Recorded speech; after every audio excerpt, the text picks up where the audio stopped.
दोस्तों आज हम आपके लिए एक बहुत ही अलग तरह की मूवी लेकर आए हैं जिसका नाम है बिगिनिंग। इस मूवी में दो कहानियां साइड बाय साइड चलती रहती है जिसमें हम लेफ्ट साइड में एक लड़के की और राइट साइड में एक लड़की की कहानी को देखते हैं। ये लड़की एक बहुत बड़ी मुसीबत में फंस जाती है और उस दूसरे लड़के से मदद मांगती है। लेकिन दोस्तों ये लड़का एक एबनॉर्मल लड़का होता है जो कि उम्र में तो बड़ा था लेकिन उसका दिमाग अभी भी बच्चों जैसा था।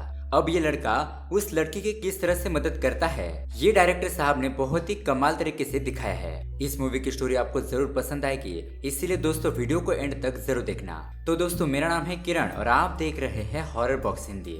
अगर आपको भी ऐसे ही थ्रिलर मूवी देखना पसंद है तो हमारे चैनल को सब्सक्राइब जरूर कीजिए क्योंकि हम आपके लिए ऐसे वीडियोस लाते रहते हैं। तो चलिए बिना किसी देरी के शुरू करते हैं आज की कहानी। कहानी की शुरुआत होती है और हमें लेफ्ट साइड में एक छोटी सी फैमिली को दिखाया जाता है जिसमें रहने वाले एक बंदे का नाम होता है बाला सुब्रमण्यम, शॉर्टकट में बालू। और बालू के साथ उसकी माँ भी रहती है। लेकिन दोस्तों यहाँ पर बात करें बालू की तो वो कोई नॉर्मल लड़का नहीं है। मतलब कि उम्र में तो वो बड़ा है लेकिन अभी भी उसकी मेंटल हालत बच्चों जैसी है। और यहाँ पर एक और बात ये थी कि बालू बात करते वक्त हकलाता है, मतलब कि वो ढंग से बात भी नहीं कर सकता था। तो दोस्तों अब उसी तरह हमें राइट साइड में तीन बंदों को दिखाया जाता है जो कि फिलहाल एक बड़े से बैग को लेकर अपने घर के अंदर आते हैं। उस बैग को खोलने के बाद हम उसके अंदर एक लड़की को देखते हैं जो कि बेहोश हालत में पड़ी होती है और इस लड़की का नाम होता है नित्या और नित्या को किडनैप करने वाले बंदे का नाम होता है चंद्रू।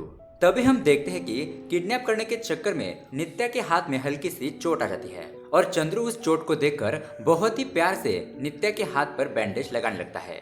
उसके बाद नित्या को उसी रूम में बंद करके ये तीनों लोग वहां से बाहर चले जाते हैं। यहाँ लेफ्ट साइड में हम देखते हैं बालू की माँ खाना वाना बनाकर बालू को खिलाने लगती है और उसी तरह उसे दवाई खिलाकर अपने ऑफिस जाने लगती है।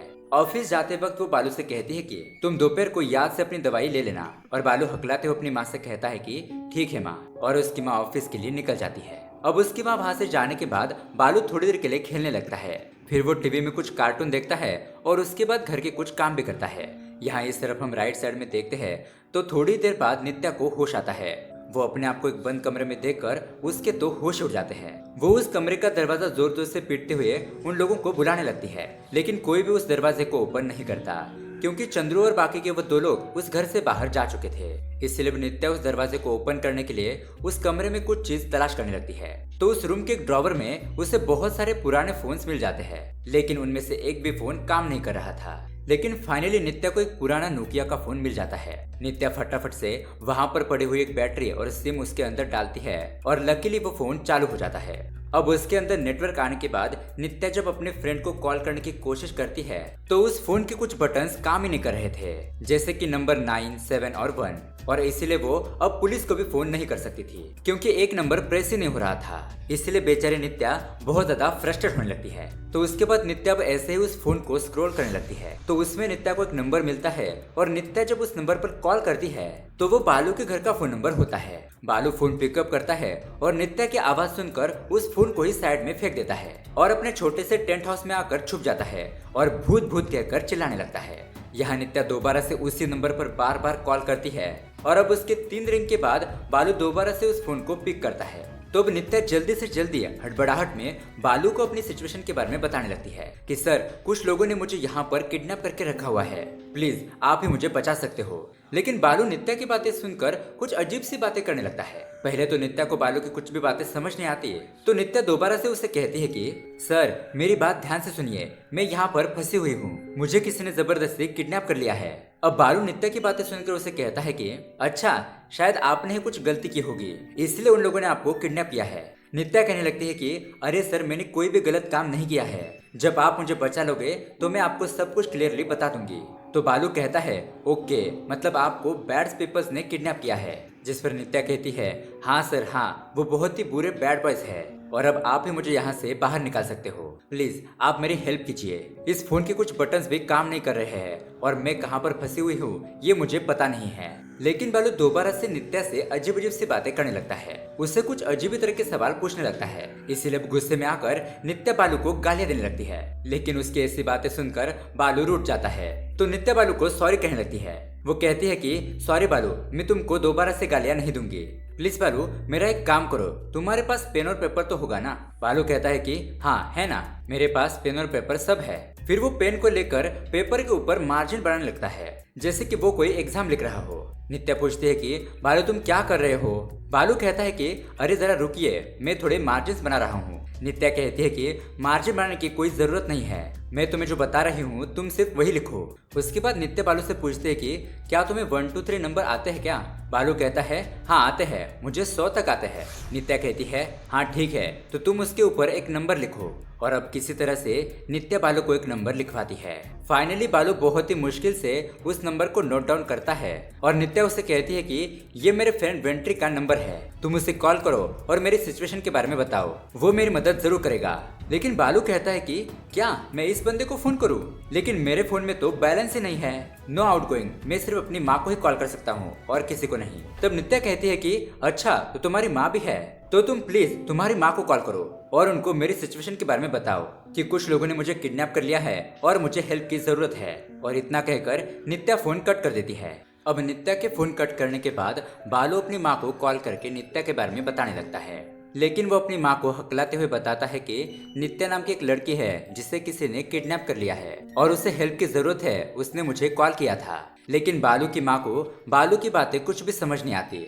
वो यही सोचने लगती है कि ये फालतू में कुछ भी बड़बड़ा रहा है, इसने टीवी में कुछ प्रोग्राम देख लिया होगा और यही बात मुझे बता रहा है। इसलिए वो बालू की बातों पर ध्यान नहीं देती है। और अब उसे शांत करने के लिए बालू की माँ उसे कहती है कि शाम को हम बीच पर घूमने के लिए जाएंगे, इसलिए अभी तुम शांति से घर पर रहो। और अब घूमने की बात सुनकर बालू बहुत ज्यादा खुश हो जाता है। इस तरह से वो अपनी माँ से दूसरी बातें करने लगता है और नित्या के बारे में भूल ही जाता है। यहाँ इस तरफ राइट साइड में हम देखते हैं नित्या किसी तरह से उस फोन को चार्जिंग कर लेती है। नित्या कुछ न कुछ जुगाड़ करके उस फोन को चार्जिंग पर लगा देती है। नित्या का फोन चार्ज होने के बाद उसके फोन पर एक रिंग बजती है। नित्या का फोन चार्ज होने के बाद उसके फोन पर एक रिंग बजती है। नित्या यही सोचकर फोन पिकअप करती है कि ये फोन बालू ने किया होगा या तो फिर उसकी माँ ने। लेकिन यहाँ कॉल के दूसरी साइड पर कोई दूसरा ही आदमी बात कर रहा होता है। वो किसी अलग ही भाषा में अपना दोस्त समझकर उससे गालियां देने लगता है। कहता है कि अरे भाई तुम कहाँ पर हो और यहाँ पर कब तक आओगे? अब नित्या उस बंदे को समझाने की कोशिश करने लगती है कि अरे भाई साहब मुझे आपकी बात समझ नहीं आ रही है। लेकिन उस आदमी को भी नित्या की बात कुछ समझ नहीं आती और वो बंदा कॉल कट कर देता है, जिस वजह से नित्या और भी ज्यादा फ्रस्ट्रेट होने लगती है। अब उसके थोड़ी देर बाद नित्या खुद ही बालू को कॉल करने लगती है। तो बालू कहता है कि मैंने अपनी माँ को तुम्हारे बारे में सब कुछ बताया, लेकिन वो मेरी बातों पर विश्वास ही नहीं कर रही है। नित्या कहने लगती है कि ठीक है बालू, तुम बस पुलिस वालों को कॉल करके मेरा नंबर उन्हें दे दो, जिससे कि वो मेरे नंबर को ट्रैक करके मेरे लोकेशन को ढूंढ लेंगे। लेकिन यहाँ पर बालू कहने लगता है कि पुलिस वालों को तो मैं हरगिज कॉल नहीं करूंगा।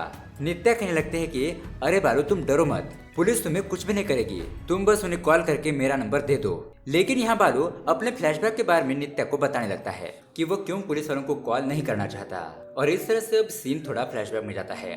दरअसल एक दिन बालू ने पुलिस वालों को कॉल करके कहा था कि हमारे घर पर पावर ऑफ हो चुकी है, इसलिए फटाफट से करंट भेज दीजिए क्योंकि मुझे जल्दी से जल्दी डोरेमोन देखना है। अब पहले तो पुलिस वाले बालू की बातों को सुनकर उसका फोन कट कर देते हैं, मतलब कि वो उसे कहते हैं कि ये कोई पावर ऑफिस नहीं है। लेकिन बाद में बालू एक और बहाना बनाकर पुलिस को कॉल करता है और पुलिस को अपने घर पर आने के लिए कहता है। सो बालू की बात सच समझकर पुलिस वाले उसके घर पर पहुंच जाते हैं। लेकिन वो देखते हैं कि यहाँ पर ऐसा कुछ भी नहीं है और पुलिस वाले बालू को डांट कर वहाँ से चले जाते हैं। अब ये सब कुछ देखने के बाद बालू की माँ भी उसे डांटती है और उससे वादा लेने लगती है कि आज से तुम कभी भी पुलिस को कॉल नहीं करोगे, मतलब कि अगर तुम्हें कुछ भी चाहिए हो तो मुझे कॉल करके बता देना। और दोस्तों at the same time right side पर नित्या और वेंड्री की चैट हिस्ट्री को दिखाया जाता है, मतलब किस तरह से नित्या और उसका बॉयफ्रेंड वेंड्री एक दूसरे के साथ चैटिंग पर बात करते थे, कैसे उन दोनों की मुलाकात हुई वगैरह वगैरह। अब यहाँ पर सीन प्रेजेंट टाइम पर शिफ्ट होता है और इस तरह से बालू अपने फ्लैशबैक के बारे में नित्या को बताने लगता है। कहने लगता है कि मैं अपनी माँ को दिया हुआ वादा नहीं तोड़ सकता। नित्या कहती है कि अरे बालू तुम एक बार पुलिस को कॉल तो करो, मैं यहाँ से बाहर निकलने के बाद तुम्हारी माँ को समझा दूंगी।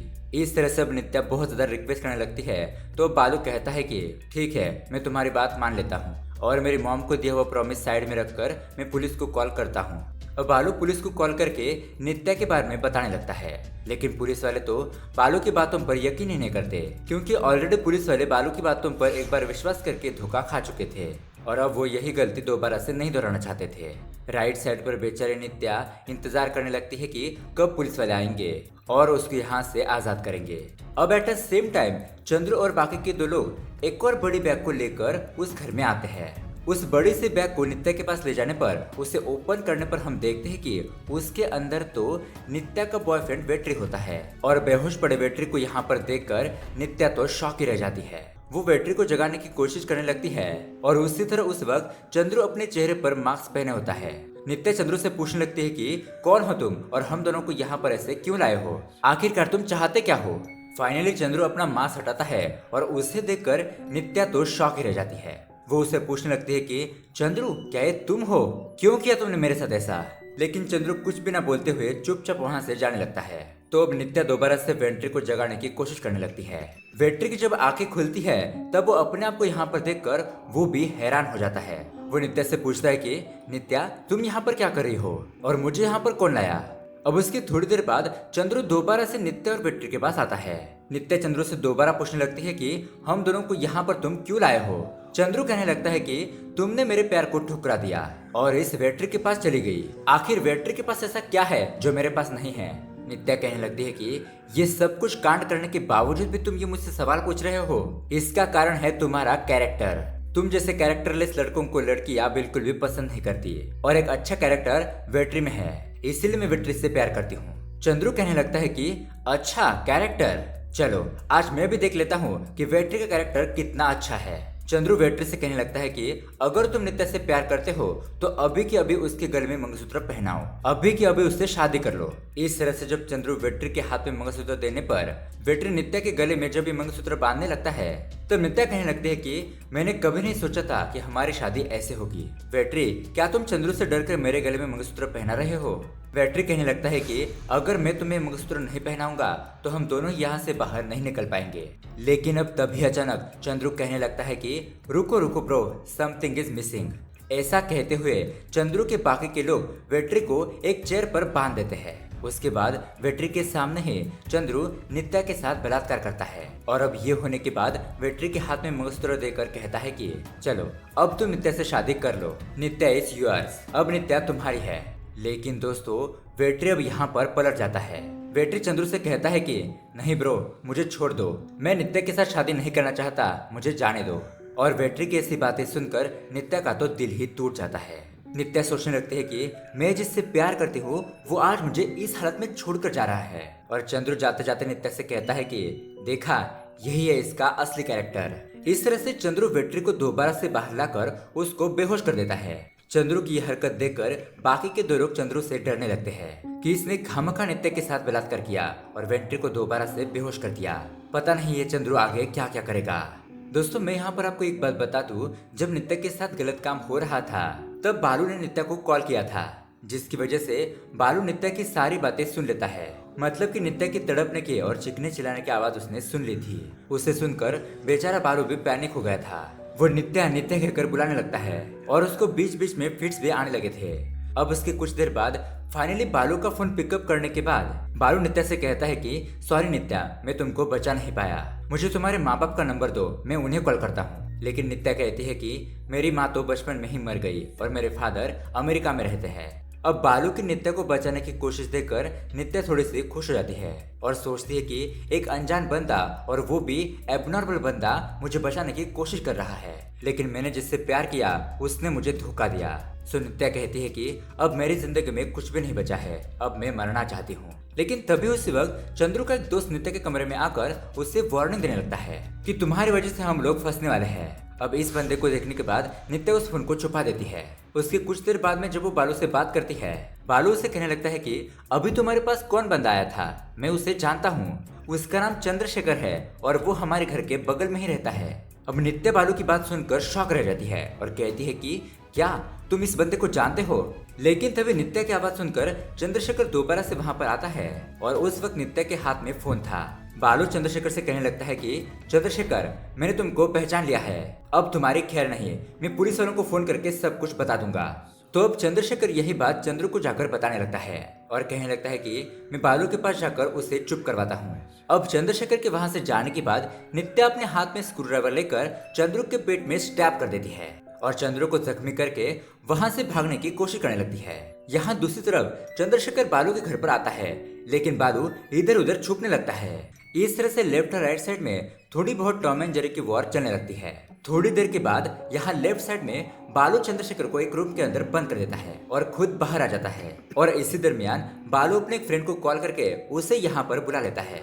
उसके बाद बालू और उसका फ्रेंड नित्या के पास जाते हैं और बालू का फ्रेंड अपने सिक्स पैक दिखाते हुए चंद्रू के साथ फाइट करने लगता है, लेकिन इसका कुछ फायदा नहीं होता क्योंकि चंद्रू बहुत ज्यादा स्ट्रांग होता है। तो बालू अपनी चालाकी से चंद्रू के हाथ पर एक चेयर से बांध देता है और थोड़ी देर बाद यहाँ पर बालू की माँ आ जाती है। बालू अपनी माँ को ये सारी बातें बताने लगता है कि यहाँ पर क्या क्या हुआ और उसी तरह नित्या बालू की माँ को देखकर उसे गले लगाती है, बहुत ज्यादा रोने लगती है। अब उसके थोड़ी देर बाद वहाँ पर पुलिस भी पहुंच जाती है, लेकिन नित्या तब तक चंद्रू को मार चुकी थी। और दोस्तों इस तरह से ये मूवी यहीं पर एंड हो जाती है।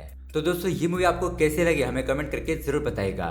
साथ ही ऐसे ही अमेजिंग मूवी देखने के लिए हमारे चैनल को सब्सक्राइब जरूर कीजिए। मिलते हैं अगली वीडियो में। Thanks for watching.